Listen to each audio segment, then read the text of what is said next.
जय हिंद सर। मैं एक सोल्जर हूँ और मेरी वाइफ है सिमरन शर्मा और एक मेरे पास प्रीति है। मैं एथलेटिक का एक कोच हूँ, पैरा एथलेटिक का। तो मेरे दो एथलीट है, दोनों 100 और 200 मीटर करते हैं और फर्स्ट टाइम जो एथलेटिक में ट्रैक में मेडल आया है सर, मेरे ही एथलीट लेकर आए हैं अभी और 3 मेडल आए हैं। हमारा काफ़ी वहाँ पे सीखने को मिला सर। जैसे कि वहाँ पे हमारा 100 मीटर में एक इवेंट में मतलब 2 मेडल आ गए, तो 2 मेडल एक ही रूम में 2 एथलीट हैं 100 मीटर के दोनों पहली बार खेलने जा रहे हैं, देश के लिए पहली बार मेडल जीतने के लिए जा रहे हैं ट्रैक में। तो जब 2 मेडल एक रूम में रखे हों और दूसरे खिलाड़ी का भी इवेंट भी नहीं हुआ हो, तो उस प्रेशर को मैं as a coach, as a husband, मैं कैसा फील कर रहा हूँ, मैं उसको समझ रहा हूँ। दूसरा एथलीट जो है उसका गेम भी नहीं हुआ और उसमें 2 मेडल रखे हैं, हाई प्रेशर है वो कि भाई मेरा तो मेडल भी नहीं आया, उसके 2 मेडल आ चुके हैं। तो उसको उससे बाहर निकालने के लिए बार बार उसको मुझे एंगेज करना पड़ रहा था, बहुत बिजी रखना पड़ रहा था पूरे दिन। तो वहाँ से बहुत कुछ सीखने को मिला। हम 100 मीटर में हार गए सर। अच्छा, वहाँ तो तुमने दिन निकाल दिए, अब घर में क्या होगा तेरा? है सिमरन? सर ये जितना अच्छा बन के दिखा रहा है इतना है नहीं। मैं जब हम यहाँ पे आए थे तो यहाँ से जाने से पहले बात हुई थी। एक्चुअली हम दोनों में ये बात होती थी कि ट्रैक को पहला मेडल कौन देगा। तो फिर जब इवेंट लिस्ट आई तो उसमें पता चला प्रीति का इवेंट पहले है, तो हम श्योर हो गए थे कि पहला मेडल तो यही देगी। तो जब हम यहाँ पे आए तो उससे पहले ये गज्जू मतलब ये कोच बोल रहे थे कि तुम्हें 1 महीने का रेस्ट दिया जाएगा। फिर उसके बाद जब अभी हम यहाँ पे आए, अभी हम सुबह ही बात चल रही थी, तो सुबह मेरे से बोल रहे थे कि एक वीक का रेस्ट मिलेगा और उससे ज़्यादा का नहीं मिलेगा। तो मैंने बोला क्यों नहीं मिलेगा, तो बोल रहे ब्रॉन्ज मेडल पे इतना ही मिलता है।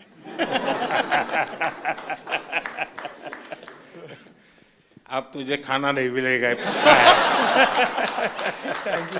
सर मेरा नाम नवदीप है सर। मैं इस बार जिनकी रील सबसे ज्यादा पॉपुलर हुई,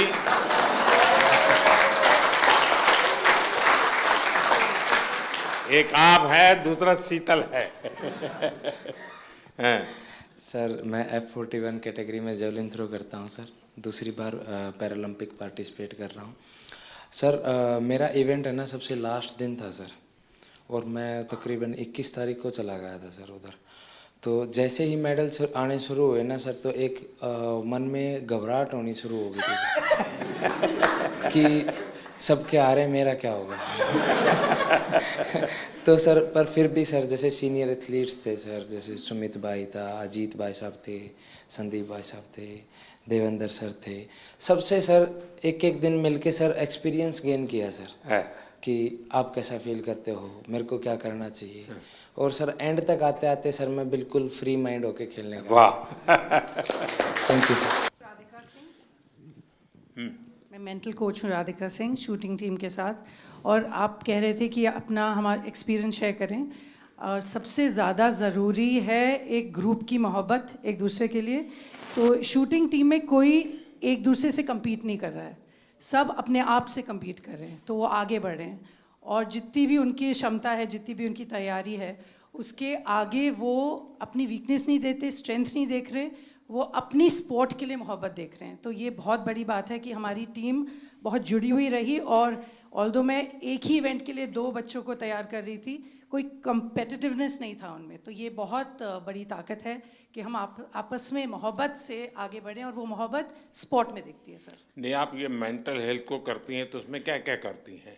सर जो सबकॉन्शियस माइंड है, 90% जो दिमाग होता है, उसमें कोई कमज़ोरियां हैं तो उनको चेंज करना, और जो आपकी स्ट्रेंथ है उनको आगे लाना, अपनी पर्सनालिटी से जोड़ना और अपने आप को आगे लेके जाना।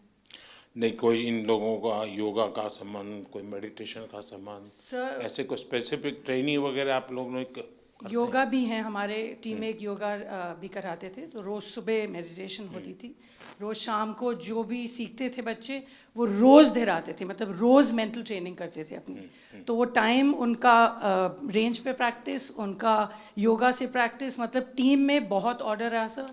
तो दुनिया के बहुत देशों के स्टूडेंट्स, खिलाड़ी होंगे जो योगा मेडिटेशन नहीं जानते होंगे जी। तो हमारे लोगों का क्वालिटी में क्या फ़र्क पड़ता है? जी बहुत फ़र्क पड़ता है, बिकॉज आप अपने अंदर के दिमाग को जब कंट्रोल ले आओ तो आप अपनी गेम को बहुत आगे लेके जा सकते हो। तो ये आपने भी बहुत बहुत अच्छा किया है कि योगा हमारे कंट्री में बहुत बढ़ाई है।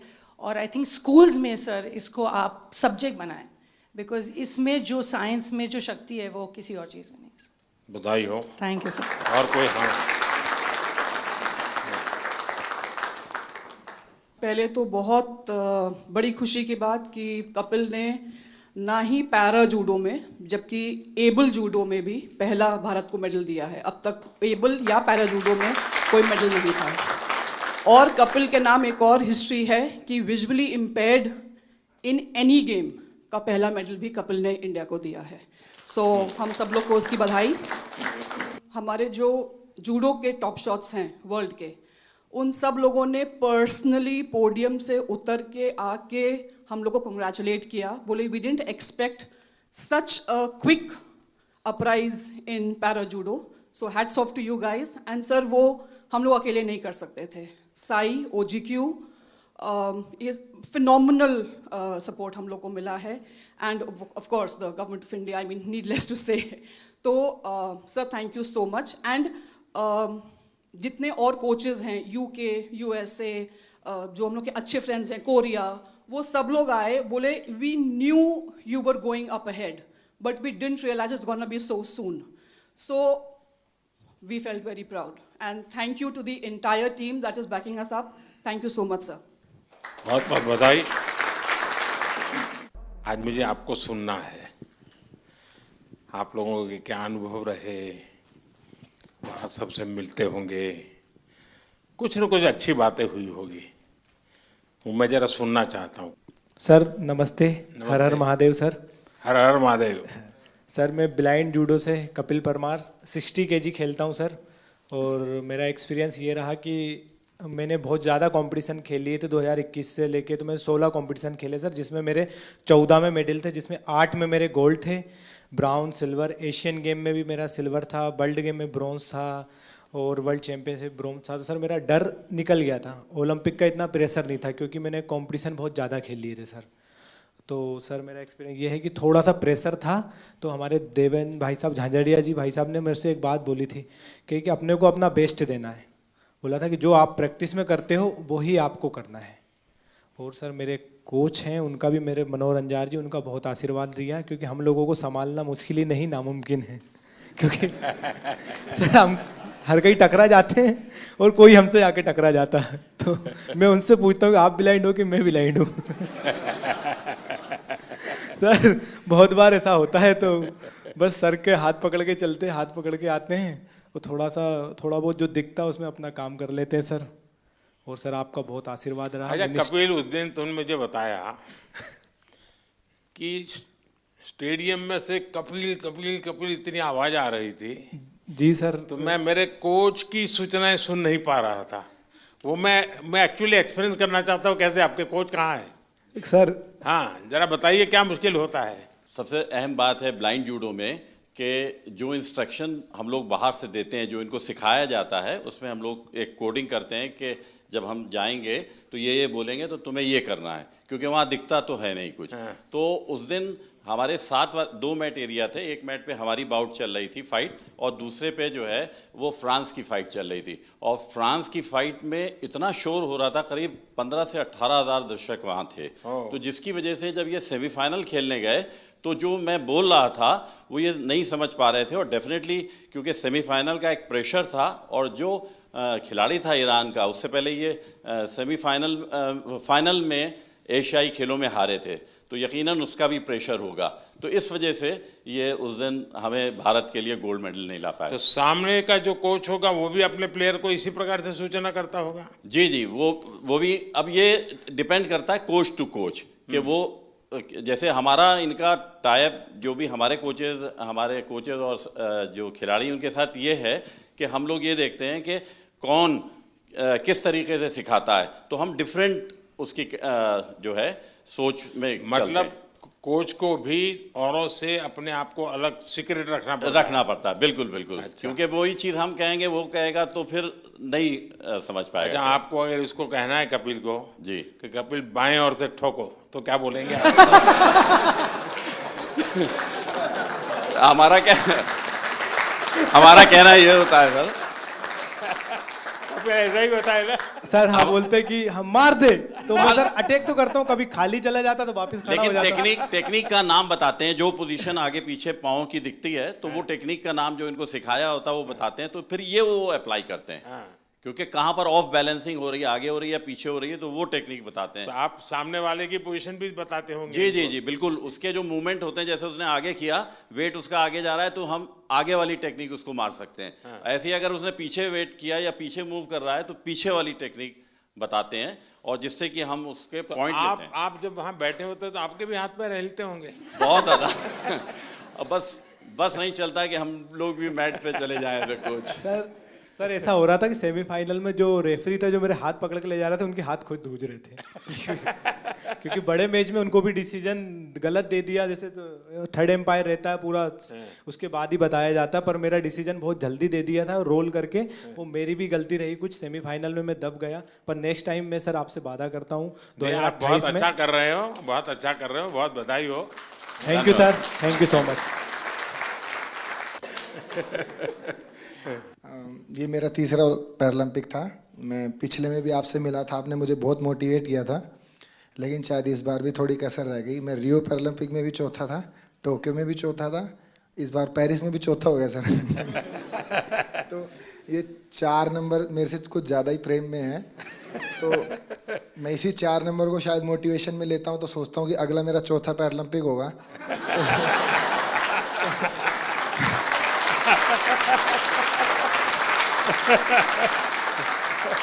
तो शायद चौथे में मैं कुछ करूं। और जैसे कि सर मैं अपने आप को फेलियर तो नहीं कहूँगा, जैसे कि मैं पैरा की हिस्ट्री में, ना कि इंडिया की में, all over the world para की हिस्ट्री में मैं अकेला ही ऐसा एथलीट हूँ जो इतने बड़े इवेंट में इतनी बार ऐसे रहा है। तो फिर मैं कहीं ना कहीं सोचता हूँ कि ओलंपिक में ऐसी कई हिस्ट्री हैं, जैसे कि एक डिस्कस थ्रोअर भी हैं फ्रांस की, जिनका 5वें ओलंपिक में सिल्वर मेडल आया। एक ट्रिपल जंपर भी हैं, शायद यूएसए के हैं, कहाँ के हैं, उनका 5वें ओलंपिक में मेडल आया। तो शायद मैं फिर अपने आप को ये भी मोटिवेशन देता हूँ कि तू पहला एथलीट पैरा वर्ल्ड में बनेगा जो सबको मोटिवेशन देगा कि भाई जब उसने चौथे में जीता था तो तुम लोग पहले में क्यों हार मान रहे हो। यहाँ कुछ एथलीट्स ऐसे हैं, जैसे कि ये गुड़िया है, ये 4th हैं, काफ़ी लोग 4th हैं, तो ये निराश हो रहे हैं। तो मैं इसमें भी थोड़ा ठीक फील कर रहा हूँ कि इनके कोचेस ऐसे कह रहे हैं, उसको देख लो। मतलब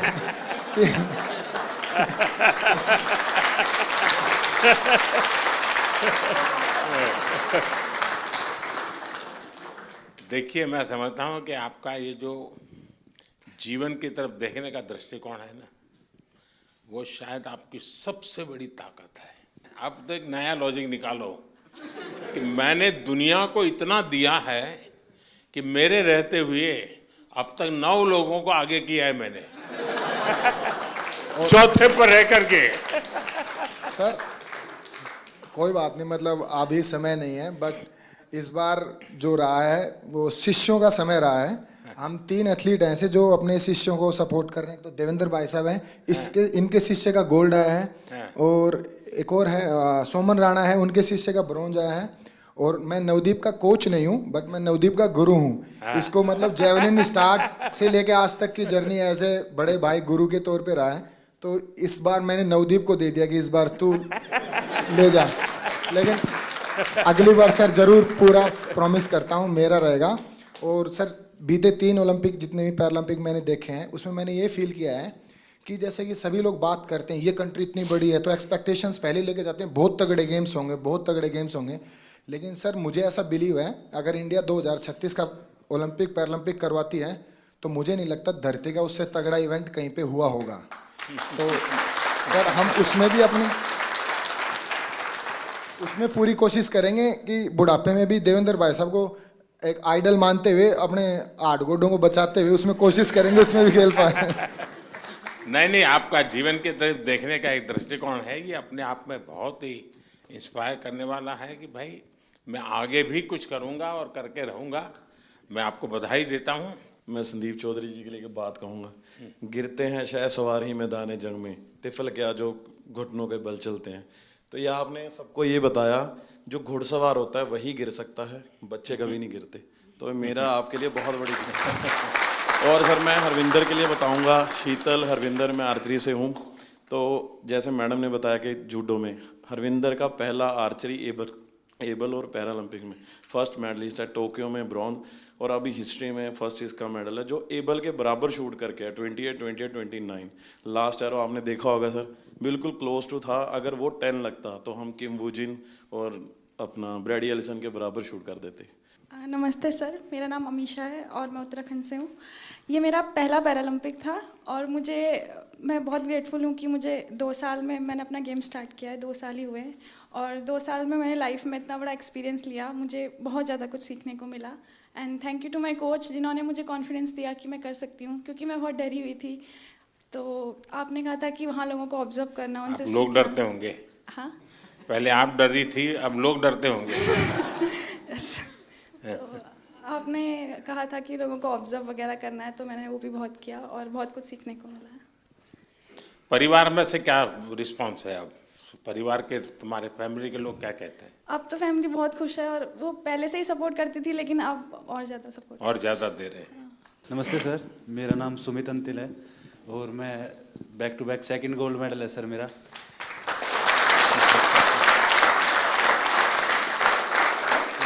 मेरे को अभी याद है सर, जब टोक्यो में गोल्ड लेके आए तो आपने प्रॉमिस लिया था कि ऐसे ऐसे 2 गोल्ड और चाहिए मेरे को। तो ये दूसरा सर आपके लिए है, क्योंकि उसके बाद में जैसे जब पैरालंपिक से पहले हम काफ़ी नर्वस थे, क्योंकि मैं आर्टिकल्स पढ़ रहा था कि हर तरफ मोस्ट फेवरेट एथलीट जो गोल्ड मेडल को डिफेंड करेगा, तो कुछ नाम आ रहे थे सर, उसमें मेरा भी नाम था। बट जब 20 अगस्त को आपसे बात हुई तो वही पल याद आ गया सर, टोक्यो वाले, कि अब की बार फिर से अच्छा करना है। और हमारे साथ में मेरी पूरी टीम है सर, मेरे फिजियो, मेरे कोच, जो आप, हम सभी की तरफ से सर आपका बहुत बहुत धन्यवाद, क्योंकि हमें ये लगता है सर कि मेडल लेके आएंगे तो आपसे मिलेंगे, आपसे पर्सनली बात करेंगे, तो बहुत बहुत धन्यवाद सर आपका। भाइयों, जैसे हम सारे लोग मोस्टली स्पॉन्सर्ड एथलीट हैं गवर्नमेंट से, डिफरेंट ऑर्गेनाइजेशन से, तो वहाँ से कभी ना कभी ऐसे प्रेशर आता रहता है कि आपको परफॉर्म करना है, ये सारी चीज़ें। जब आप बोलते हो कि आप जाओ बस खेलो, हाँ जीत हार तो लगी रहती है, फिर नीचे वाले ये सब ऐसे लगते हैं अरे देख लेंगे इन्हें क्या जाता है। और जब अपने देश का प्रधानमंत्री हमें मोटिवेट कर रहा है तो ये बहुत छोटी चीज़ लगने लगती है। और लास्ट टाइम सर मैं आपसे बात की थी, मैं टोक्यो उतना अच्छा नहीं रहा था मेरा, उसमें मेरा 8वां रैंक रही थी। फिर मैंने आपसे एक क्वेश्चन पूछा था कि आप जब विदेशी जगह पे जाते हैं आपका एक्सपीरियंस कैसा रहता है, आप नर्वस फील करते हैं, क्या करते हैं? तो जो आपने जवाब दिया था कि आपके साथ आप पूरा देश एज ए रिप्रेजेंट करते हो तो आपको कॉन्फिडेंस, ये सारी चीज़ें, तो इन्हीं सब चीज़ों के साथ आज इस बार मैं भी गया था, तो सारी चीज़ें हमें ऐसे एकदम कॉन्फिडेंस दे रही थी। वो सब लास्ट टाइम जैसा प्रेशर नहीं था, मैं अपने आप को कॉन्फिडेंट फील कर रहा था और हमारी टीम ने, गवर्नमेंट ने, हमारे कोच साहब ने, सब लोगों ने बहुत अच्छा सपोर्ट किया और ये कॉम्पिटिशन खेल के सर बहुत मज़ा आया sir. Thank you sir. Sir नमस्कार। जो मैंने 16 साल से तपस्या की थी और कहीं ना कहीं मेरा स्टूडेंट है धर्मवीर, जिसका गोल्ड मेडल आया है, हम दोनों आपस में एक दूसरे के कंपटीटर भी हैं और उसको मैं खुद ट्रेनिंग करा के लेके आया। तो कहीं ना कहीं आपसे बात हुई थी 20 तारीख को, तो ये लगा था कि बहुत पॉजिटिव एक वाइब आई थी कि आपको अपना बेस्ट करना है। और एक कोच के लिए इससे बड़ी बात नहीं हो सकती कि हम, शायद मैं अकेला ही एथलीट होऊंगा वर्ल्ड में जो अपने स्टूडेंट के साथ कंपटीशन कर रहा था ग्राउंड में, और कहीं ना कहीं मेरी तपस्या सफल हुई सर धर्मवीर के मेडल से। और इसमें बहुत बड़ा कंट्रीब्यूशन रहा सर हम लोगों की टीम में, क्योंकि हमारी सबसे सीवियर डिसेबिलिटी है। तो साई ने और मिनिस्ट्री ने जो डिसीजन लिए, हम लोगों के सपोर्टिंग स्टाफ में आदमी बढ़ा के, वहाँ बल्कि 33% का ही रेशो था कि 33% ही लोग अंदर रह सकते हैं सपोर्टिंग स्टाफ में। तो देवेंद्र भाई जी ने बहुत अच्छा डिसीजन लिया, उसको रोटेशन में करते रहे। जब हमारे इवेंट आए, हमारे लोगों को अंदर ले आए और दूसरे लोगों को बाहर कर दिया, तो बहुत अच्छा कम्बिनेशन हुआ उसका। और यही फ़ायदा हुआ कि सर हमारे इतने मेडल आए। साई का भी जैसे हमारे खाने का था, वहाँ इंडियन फूड की बड़ी प्रॉब्लम थी और वेजिटेरियन के लिए बड़ी दिक्कत थी। तो साई ने जो अंदर विलेज के अंदर ही जो खाने का अरेंज किया, वो इतनी अच्छी हेल्दी डाइट थी कि किसी को भी प्रॉब्लम नहीं आई सर। तो बहुत बहुत धन्यवाद सर पूरी टीम का और हम लोगों को इतना मोटिवेशन करने के लिए। Thank you so much. Asian games में मैं पार्टिसिपेंट रह गई थी, मेडल नहीं जीत पाई थी। तो जब आप सबसे मिल रहे थे, मेडलिस्ट से आगे मिल लिए थे, तो आप आए और लाइन से सब जगह पे दोनों तरफ आमने सामने लाइन लगी हुई थी, तो कुछ लोगों से यहाँ मिलके आप उस तरफ मुड़ गए थे। तो बहुत नज़दीक से मैंने आपको देखा, लेकिन मिल नहीं पाई, बात नहीं हो पाई। तो वो अंदर एक टीस थी कि अब दोबारा तो मिलना ही है। और उसके लिए मैंने एशियन गेम्स के बाद जान लगा दी थी कि चाहे कुछ भी हो जाए उनसे पर्सनली मिलना ही है। तो उससे शायद मुझे इंस्पिरेशन मिली और मैं कर पाई। मेरे बच्चों को मैंने 6 महीने हो गए, मैं मिली नहीं, घर ही नहीं गई। तो मेरा बेटा छोटा है, तो उसे जब भी घुमाने लेके जाती थी मोबाइल में GPS लगा के, तो उसे पता है मोबाइल में रास्ता ढूंढ लेते हैं। तो वो ऐसे बोलने लग गया मुझे कि मम्मा आप रास्ता ही भूल गए घर का, आप GPS में फ़ोन में लगा के घर तो आ जाओ कम से कम। तो sir thank you so much, आप लोगों का सबका बहुत सपोर्ट रहा है, आशीर्वाद रहा है, जिसकी वजह से हम लोग कर सकें। पूरी टीम का सपोर्ट रहा है, हमारे कोचेस का। तो thank you so much sir. बहुत बधाई। सर मैं शरद कुमार हूँ, मेरा ये 2nd मेडल रहा है, मैं 3rd टाइम पैरालंपिक्स गया। शरद और संदीप दोनों को भाषण करने के लिए बोलूँ तो कौन सबसे ज़्यादा अच्छा करेगा? सर ये सर संदीप बहुत अच्छा बोलता है और शायद इसलिए थोड़ा सा पोत रह गया। सर बट मैं एज एन एथलीट ये कहना चाहता हूँ कि जब से पैरा मूवमेंट स्टार्ट हुआ है मैं तब से जुड़ा हुआ इससे, और आज जिस लेवल पे सारे एथलीट्स हैं मुझे खुद प्राउड फीलिंग होता है इन सबको, जिस तरह सब जाते हैं, कोचेस, फिजियोथेरेपिस्ट, सब एक टीम। जब अब हम लोग बाहर जाते हैं तो इंडिया को अब ऐसे लोग देख रहे हैं कि ये पहले सोचते थे ये आगे आ सकते हैं, लेकिन अब पैरा में इन्होंने कैटेगराइज कर दिया कि इंडिया एक स्पोर्टिंग नेशन ऑलरेडी है। और सर ये ऑफ कोर्स साई की सबसे पहले अहमियत से स्टार्ट हुआ, और फिर हम लोग का सपोर्ट स्टाफ आने लग गए, और एथलीट्स में भी जिस तरह पॉजिटिविटी आया। और सर मेन तो एक और है, आपसे मिलने और जाने से पहले आप जब सबसे बात करते हो और फिर आने के बाद सबसे मिलते हैं, आई थिंक सारे मेडलिस्ट, सारे एथलीट यही सोचते हैं कि हमें यही मौका मिल। सर लोग पैरा को अभी तक अपनाए नहीं जिस तरह आपने अपनाया है। नमस्ते sir, I am Palak Kohli and ये मेरा 2nd कंसेक्यूटिव पैरालंपिक्स था। एंड टोक्यो में मैंने 4th फिनिश किया था एंड यहाँ पे मैंने 5th फिनिश किया। बट दोनों इस पैरालंपिक्स जाने का मेरा जर्नी बिल्कुल ही डिफरेंट था। मेरे को आफ्टर टोक्यो पैरालंपिक्स 2022 में सर बोन ट्यूमर हो गया था और स्टेज 1 कैंसर हो गया था। एंड नियर टू 1.5 ईयर मैंने कोई भी कम्पीट नहीं किया, कोई टूर्नामेंट कुछ भी नहीं किया। एंड लास्ट ईयर मैंने 2023 में कम बैक किया। एंड मैं काफ़ी हैप्पी हूँ और काफ़ी प्राउड हूँ कि मेरे सपोर्टिंग स्टाफ, मेरे कोचेस, गौरव सर के सपोर्ट और गाइडेंस के कारण मैं क्वालिफाई कर पाई पेरिस के लिए। एंड मेरे बहुत सारे मेजर टूर्नामेंट्स आफ्टर टोक्यो छूट गए थे, वर्ल्ड चैम्पियनशिप्स बिकॉज मेरे को वॉक ओवर देना पड़ा, एशियन गेम्स में मुझे कोविड हो गया था। इस ईयर मैंने वर्ल्ड चैम्पियनशिप क्वालिफाई किया और मैंने ब्रॉन्ज मेडल जीता। एंड फिर मैंने पेरिस के लिए क्वालिफाई किया बैक टू बैक। मेरा वर्ल्ड रैंक एकदम 38 लास्ट हो गया था बिकॉज मैंने टूर्नामेंट्स नहीं खेले थे। एंड अगेन से मैंने अपने आप को टॉप 4 वर्ल्ड नंबर 4 में आई और मैंने पेरिस के लिए क्वालिफाई किया। थोड़ा डिसअपॉइंटिंग है कि मैं मेडल नहीं जीत पाई, बट आपकी ब्लेसिंग्स और सबके साथ I think I am looking forward for LA 28 and definitely sir I like to have a picture on the podium with you sir. Thank you sir. Palak पिछली बार तो तुम लखनऊ में तुम्हारी ट्रेनिंग होती थी। Yes sir, yes sir. तुम्हारे mummy papa से भी मेरी बात हुई थी। Yes sir, yes sir, Tokyo जाने से पहले। इस बार क्या मूड है? सर अब मैं लखनऊ में गौरव सर यहाँ पर है, सर के अंडर ही ट्रेनिंग कर रही हूँ और मैंने उन्हीं के गाइडेंस में मेरे को पैरा बैडमिंटन पता चला था। एंड घर में लाइक जब मुझे बोन ट्यूमर हो गया था तो काफ़ी सारे लोग बोल रहे थे कि लाइक यू नो पलक का तो करियर ख़त्म स्पोर्ट्स में एंड ऑल। एंड डॉक्टर्स ने बताया था कि अब हम कुछ एश्योरिटी नहीं दे सकते आप नॉर्मल लाइफस्टाइल भी हो पाओगे कि नहीं। एंड उसके बाद सर काफ़ी कॉम्प्लिकेशंस रहे। मेरे को एक डिसेबिलिटी मेरे हाथ में ऑलरेडी था और मेरे को ट्यूमर के बाद मेरे लेग में भी डिसेबिलिटी हो गया, जिससे मेरे दोनों लेग लेंथ में भी डिफरेंसेस आ गए और भी कॉम्प्लिकेशंस आ गए। तो मेरी फैमिली हमेशा मुझे खुश देखना चाहती है और उनकी ब्लेसिंग्स हैं मेरे साथ and they want me to be happy. तो उनका बस ये कंसर्न है कि मेरे को हिम्मत नहीं हारनी। देख आप पलक, तुम्हारा केस ऐसा है कि तुम बहुत लोगों को इंस्पायर कर सकती हो इसे, क्योंकि इतनी कठिनाइयों के बाद और चलिए ट्रैक पर गाड़ी आई, ज़िंदगी बनाई, बीच में रुकावट आ गई और बीच में नई समस्या आई और फिर भी तूने अपना मकसद नहीं छोड़ा। ये बहुत बड़ी बात है। बहुत बधाई हो आपको। Thank you so much. नमस्ते सर, मैं राजस्थान बीकानेर से आया हूँ। श्याम सुंदर स्वामी नाम है, पैरा आर्चरी से हूँ। सर हमारे बीकानेर में गन्नी सिंह राजा वो 5 बार ओलंपिक खेल के आए थे। हम देवेंद्र भैया से हम बहुत मतलब, क्योंकि 40 साल के बाद मैं एक टोक्यो ओलंपिक में पार्टिसिपेट करके आया था, तो भैया को देखा था कि भाई ये गेम होता है ऐसे, तो मैं भी फिर पैरा में मैं सर पहले एबल खेलता था। 2016 में मेरे को पता चला कि भाई पैरा का भी कुछ है, क्योंकि भैया का अखबार में फोटो आया था बहुत बड़ा, तो भैया से सीख के और फिर मैं 40 साल के बाद टोक्यो ओलंपिक पार्टिसिपेट करके आया था सर।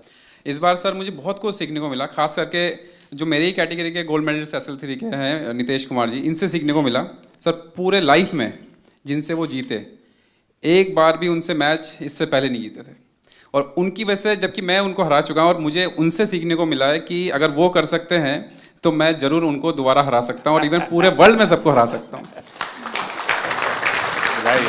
Thank you sir. मेरा नाम डॉक्टर सत्यपाल है और मैं पैरा एथलेटिक्स का कोच हूँ। शायद ही यहाँ पे कोई कोच होगा जो मेरे से पहले पैरा एथलीट्स को ट्रेनिंग करा रहा होगा। मैंने 2005-06 में पैरा एथलीट्स को ट्रेनिंग कराना शुरू किया। तो जब कैसे विचार आया आपको ये?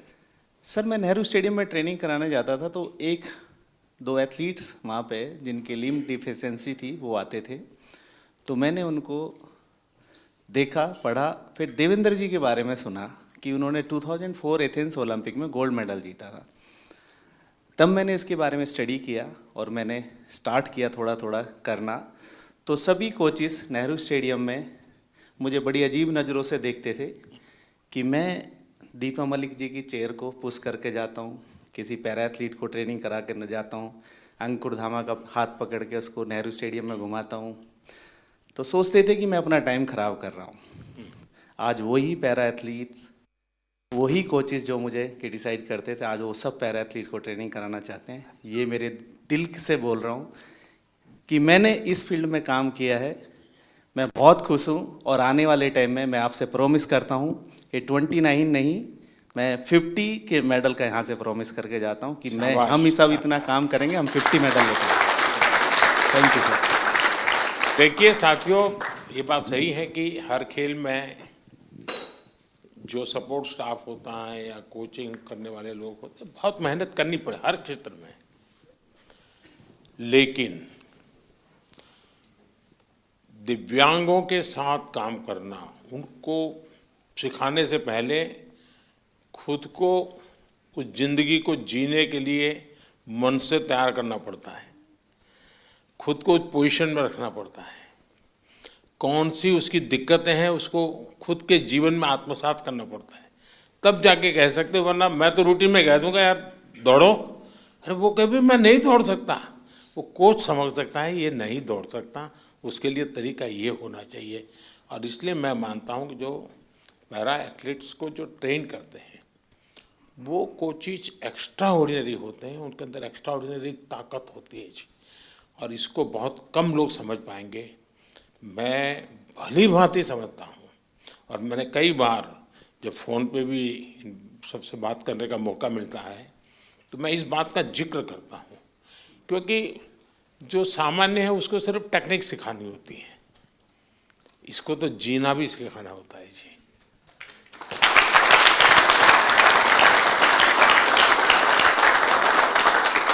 इसलिए ये वाकई बहुत बड़ी साधना है जी, और इसलिए मैं तो मानता हूं कि आप जो साथी ये काम कर रहे हैं वो सबसे ज़्यादा अभिनंदन के अधिकारी हैं।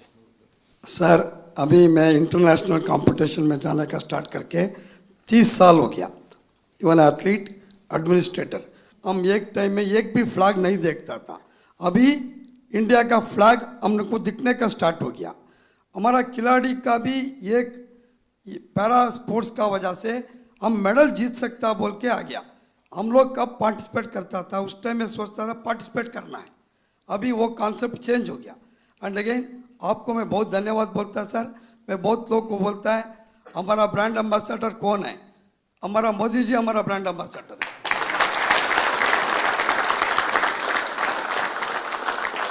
And again sir, India able body में भी हम अच्छा मेडल लेके आ सकता है, इसलिए मैं ईस्ट जर्मनी में था, केन्या में भी था। इंडिया में आजकल वेरी गुड फैसिलिटीज है, और ठीक से यूज करना है। फिजिकल एजुकेशन टीचर को एक्टिव कर दिया तो 100% हम अच्छा मेडल लेगा sir. Thank you sir. Sir मेरा नाम निशाद कुमार है और मैं T47 हाई जंप से हूँ और मैंने बैक टू बैक पैरालंपिक्स में सिल्वर मेडल जीता है। सर मैं अपना एक्सपीरियंस शेयर करना चाहता हूँ कि जब हम टोक्यो के लिए टीम वहाँ पहुँची थी तो वहाँ कोविड था, तो उस टाइम ऑडियंस के बगैर हमने कॉम्पीट किया था। तो अभी हम पैरालंपिक्स में पेरिस में खेले तो वहाँ पर एकदम पूरा स्टेडियम भरा हुआ था। तो जिस दिन मैं कम्पीट कर रहा था पूरी ऑडियंस इंडिया नाम से चला रही थी, तो वो बहुत हमें मोटिवेट मिला, उससे पुश मिला अपनी परफॉर्मेंस को और मेडल डिफेंड करने के लिए। और अगले दिन मेरी मेडल सेरेमनी थी और वहाँ पर मेडल के बाद मैं अपने दूसरे टीम मेंबर्स को हाई जंप में सपोर्ट करने के लिए पहुँचा तो मेडल मेरे गले में था। और उस टाइम फ्रेंच फैमिली मेरे को देख रही थी कि कल हम इस खिलाड़ी को सपोर्ट कर रहे थे, तो आज ये हमारे बीच में बैठा है। और ये काफ़ी टाइम से वो मुझे देख रही थी कि हमें कब मौका मिले इस खिलाड़ी के साथ फ़ोटो लेने का। तो जैसे ही कंपटीशन ख़त्म हुआ तो मैंने अपनी फ़ोटो के लिए मैं नीचे गया फ़ोटो के लिए, और उन्होंने मुझसे फ़ोटो मांगी तो उनके बच्चे थे साथ में छोटे छोटे, तो मैंने उनके साथ फ़ोटो ली और उनके हाथ में, बच्चों के हाथ में मेडल दिया। वो आई थिंक 6 से 7 साल के होंगे। तो वो बच्चे मतलब एकदम मायूस से हो गए कि मेडल हमें देखने को मिल रहा है, कल हम इस खिलाड़ी के लिए चेयर अप कर रहे थे और आज हमारे बीच में खड़े हैं और फोटो ले रहे हैं हमारे को। तो उनकी मम्मी ने मेरे को बोला कि हमारा यहाँ पेरिस में आना, कंपटीशन देखना, ये सक्सेसफुल होगा कि आप हमारे बीच में हमारे बच्चों के साथ फोटो ले रहे हो और उनको ऑटोग्राफ दिया आपने। तो वो फैमिली पूरी खुश होगी। तो ये मेरा एक्सपीरियंस है सर, जो मतलब बहुत बढ़िया। Thank you sir. नमस्कार सर, मेरा नाम योगेश कथुनिया, मैं सिल्वर मेडलिस्ट हूँ 2 बार। तो मैं अपना एक्सपीरियंस सर एक चीज़ शेयर करना चाहता हूँ। एक्सपीरियंस नहीं है, वो है कंसिस्टेंसी। वो कंसिस्टेंसी सर आपकी वजह से आई है, क्योंकि आपने जो डिफरेंट स्कीम्स इंडिया में लॉन्च करी है, चाहे वो टॉप स्कीम्स हो, खेलो इंडिया स्कीम्स हो, NCOEs हो, वो सर आपकी वजह से है कि आज हम सारे 29 मेडल्स लेके आए हैं। और सर मैं एक चीज़ और कहना चाहूँगा, बाकी लोगों के लिए आप PM का मतलब होता है कि प्राइम मिनिस्टर, और हम सब के लिए आप PM का मतलब है परम मित्र। वाह, मुझे ये पद आपने दिया, बहुत अच्छा लगा। मैं भी चाहता हूं जी, सच्चे अर्थ में एक मित्र के रूप में आपके साथ काम करता रहूं। नमस्कार सर, मैं रक्षिता राजू, विजुअली इम्पेयर्ड एथलीट है। ये मेरा पहला ओलंपिक है। I am very happy. I am experienced lot of and I am 2 times para Asian game gold medallist है। मैं thankful to my guide runners and my coach Rahul Balakrishna sir, वो इधर ही है मेरा साथ। Without guide runner I can't run. I am feel very happy and definitely 2028 I will get gold medal in Paralympics. Congratulations and wish you all the best. My guide runners and my coach motivated lot of me. I am very very thankful because morning and evening without any expectation मेरा साथ time spend करेगा। मैं बहुत बहुत धन्यवाद sir. वाह, चलिए साथियों, मुझे बहुत अच्छा लगा आप सबसे बात करने का अवसर मिला। इस बार आप लोग जब गए तब मैं फिजिकली तो मिल नहीं पाया था, क्योंकि काफ़ी लोग अलग अलग जगह पे ट्रेनिंग कर रहे थे और समय की भी कुछ कठिनाई थी। तो मैंने वर्चुअली भी कोशिश की कि आप सबसे बात करूं। और उस दिन मैंने एक बात कही थी, शायद आपको याद होगा। मैंने कहा था मैं आज आप लोगों को देशवासियों का एक संदेश देने आया हूँ, और मैंने कहा था कि पूरा हिंदुस्तान कह रहा है विजयी भव।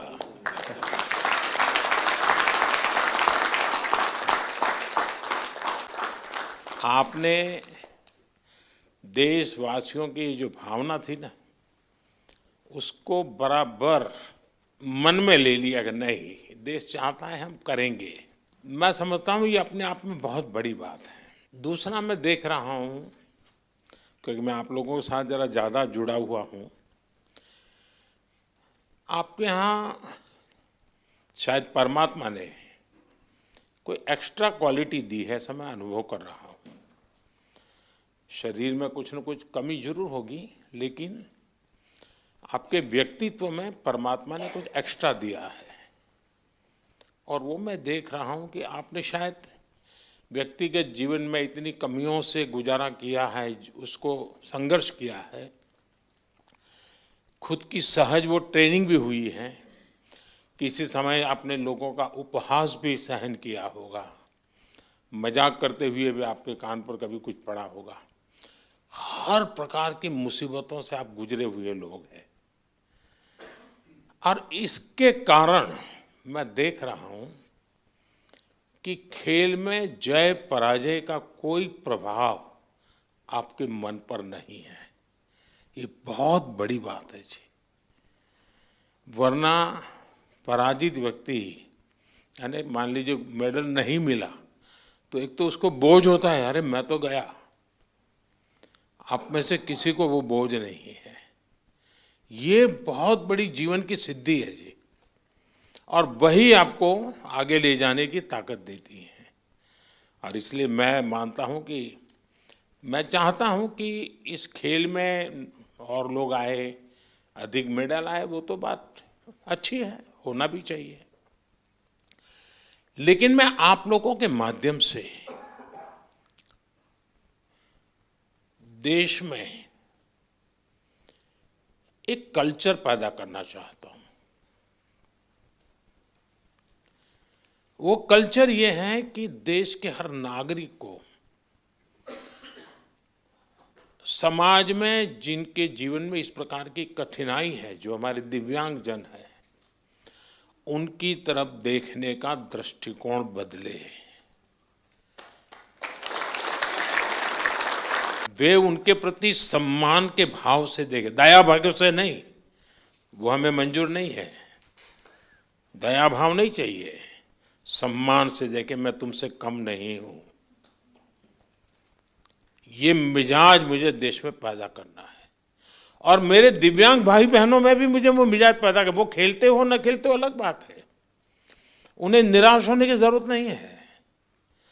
तो बाकी ओलंपिक्स के खिलाड़ी और बाकी विजेताओं से ज्यादा मेरे लिए आपका खेलना, आपका देश के लिए वहां जाना, वहां जाने के लिए अनेक वर्षों तक सुबह 4 बजे 5 बजे उठ करके पसीना बहाना, ये मेहनत कभी भी बेकार नहीं जाएगी, मैं आपको विश्वास देता हूं।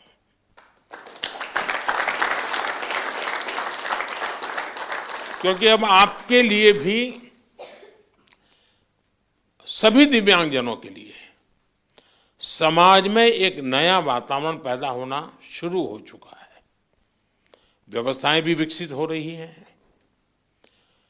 हर एक को लगता है कि अरे भाई मुझे भी तो हेल्प करनी चाहिए, मुझे साथ रहना चाहिए। मैं बैठा हूँ, वो खड़े हैं, मैं खड़ा हो जाऊँ, उनको बिठा दूँ, यानी बदलाव आता है। तो आप जो ये कंट्रीब्यूशन कर रहे हैं, वो एक पूरे समाज के मन को बदलने का आपका कंट्रीब्यूशन है। सिर्फ मेडल नहीं, मेडल से ज़्यादा आप माहौल बदल रहे हैं।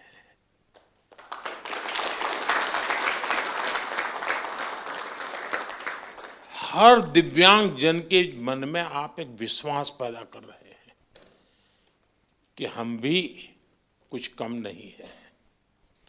और मैं मानता हूं कि हमने इस चीज को उसी रूप में करना है। आखिरकार मेडल की संख्या, आजकल तो युग ही ऐसा है कि इन चीजों को काउंट किया ही जाता है।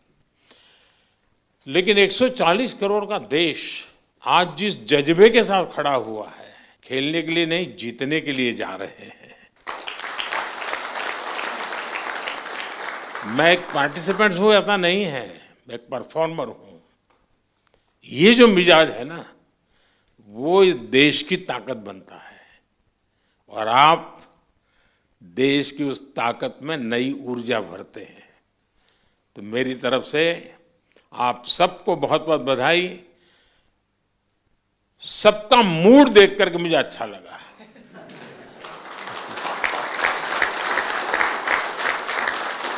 वरना मैंने कुछ लोगों का देखा है कि दूसरी ओलंपिक आने तक चेहरे पर हंसी ही नहीं आती है। क्यों? तो वो पिछली ओलंपिक में रह गया था। वो मुझे दृश्य यहाँ नजर नहीं आ रहा है। मतलब मुझे लगता है नेक्स्ट ओलंपिक भी आप जीत चुके हैं।